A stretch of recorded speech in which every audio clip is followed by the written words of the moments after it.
All right, looking at this first example problem of enthalpy up here, it tells me to calculate the standard enthalpy of formation for the following reactions. Now, I am going to first of all write my values up above for my enthalpy. So, as I'm looking at for carbon disulfide, okay, carbon disulfide, I look at my value and it's not under carbon, so I would bet that it's not on here. Anybody find it? Is it on the list? Okay, now that brings us a point, okay? Because we're going to have some things like this where these values are not on a list. So, let me show you a couple of things we can do. On my web page here that I'm showing you, I have different values and different data tables for thermodynamics. So here's another, well, there used to be one there. Put that pen up. Okay, file not found. File not found, boy, this is good. Okay. Let's go this.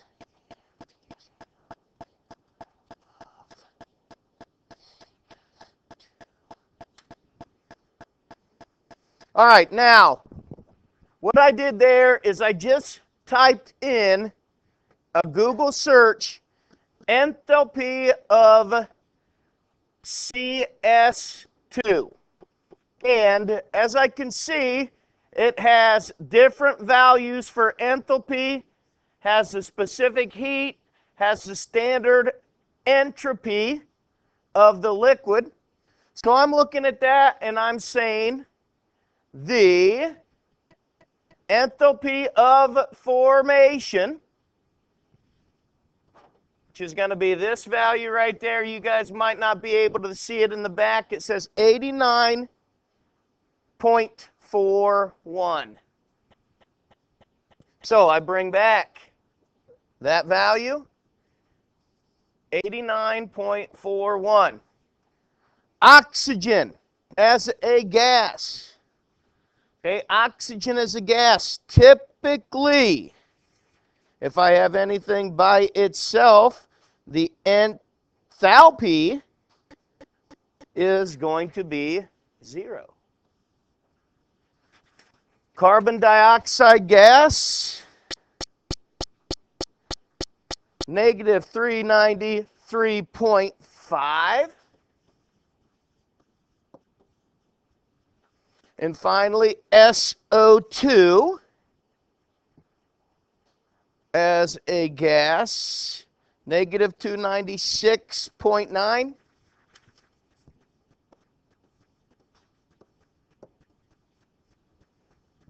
Now, one thing to make note of too, and it's going to come into play later on, but note the labels of enthalpy compared to entropy. Your entropy is in joules per mole time Kelvin. The enthalpy is kilojoules per mole. Kilojoules per mole. So make sure you make a note that those labels are different. Now, just like we had with our entropy, our enthalpy is going to be the enthalpy of the products minus the enthalpy of the reactants.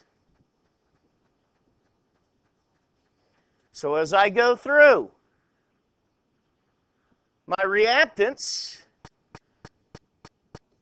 I have 1 of carbon dioxide.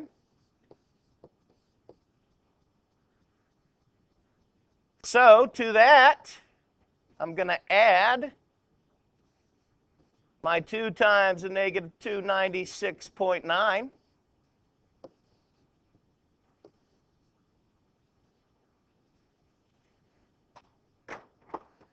My reactants then, I am going to subtract those values, and it's going to be 89.41. To add that, I'm going to add 3 times 0. So this is going to be negative 89.41. When I get my values, I'm going to take negative 296.9 times that by 2. All right. Negative 296.9. Let's try that again. Times 2. And I'm going to add to that negative 393.5. And I'm going to come up with negative 987.3.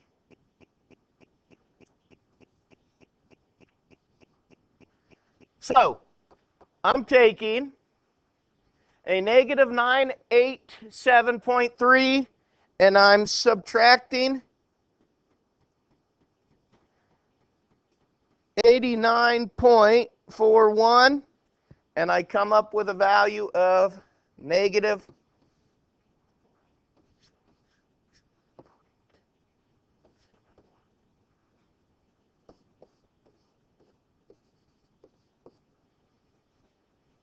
0.4 for my enthalpy.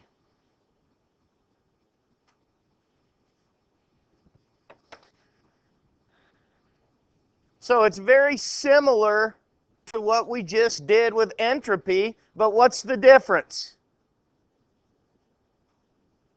What's the difference from what we did with entropy?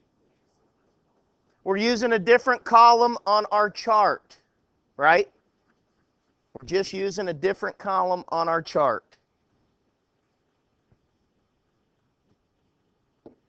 Here's our second example.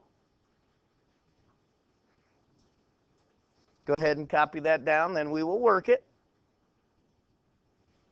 Okay, once again, I'm going to start out by going through my particular values, and I know that aluminum of a solid, okay, solid aluminum has an enthalpy of 0. Manganese 4 oxide. Find my manganese. There we go.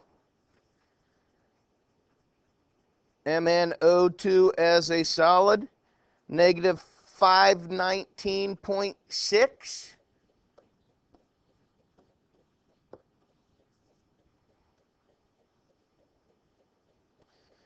All right, manganese 0. And my aluminum oxide, okay, my aluminum oxide is negative 1669, negative 16,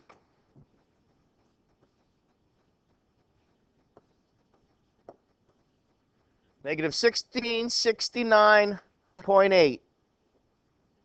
So once again, as I go through, okay, and remember it said on the video that I cannot measure the enthalpy of these individual things, but I can measure the change in the enthalpy. And I guess we should discuss what that enthalpy is. The amount of heat that a substance has at a given temperature and pressure. So if you can think of H, think of heat. Enthalpy is heat. So once again, I'm taking my enthalpy of my products minus the enthalpy of my reactants.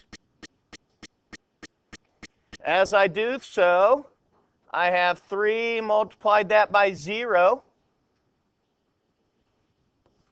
I add to that 2 times 1669.8. Put my big bracket there so I know that I am putting those together. Then my reactants are 4 times aluminum, which is 0, and I add to that 3 times a negative 519.6. I close my big bracket. So, as I'm doing the math for these, 1669.8, multiply that by 2, and I get, that should be a negative there, folks. It's a negative value. Negative 3339.6. Over here, a negative 519.6, multiply that by 3, gives me a negative 15.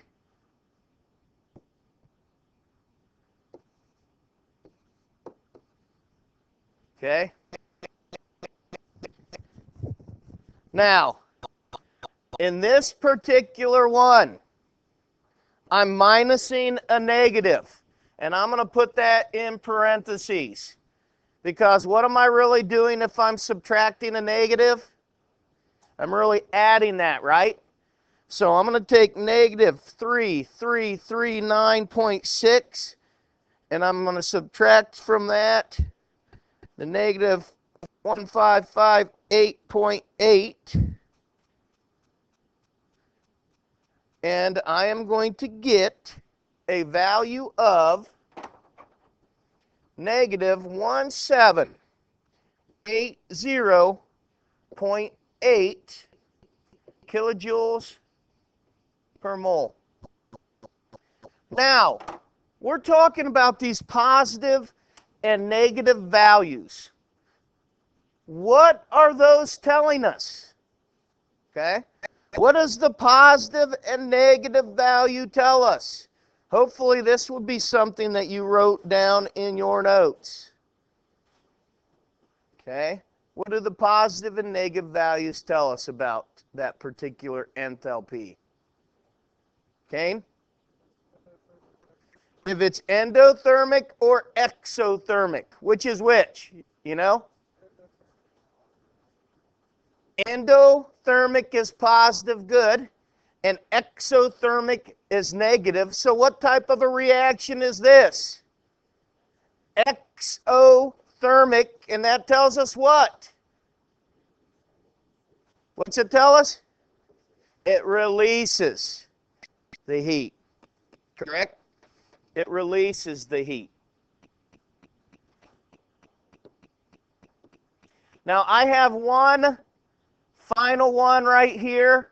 What I would like for you to do is I would like for you to work this out. Once you get this completed, raise your hand and I will come around and look at it and we'll see how you did.